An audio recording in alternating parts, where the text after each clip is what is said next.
Hey, if you want to lock your chats on the WhatsApp mobile application, for sure you can do this. So let's say that I want to lock this one. I have to click and hold on this chat.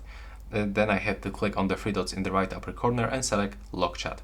Now on my phone, I have to enable the face or fingerprint lock method.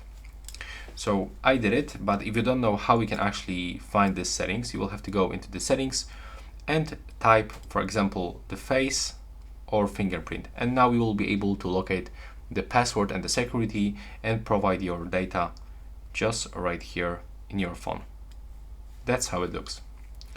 Next, you will have to click continue and you will have to scan your fingerprint or face.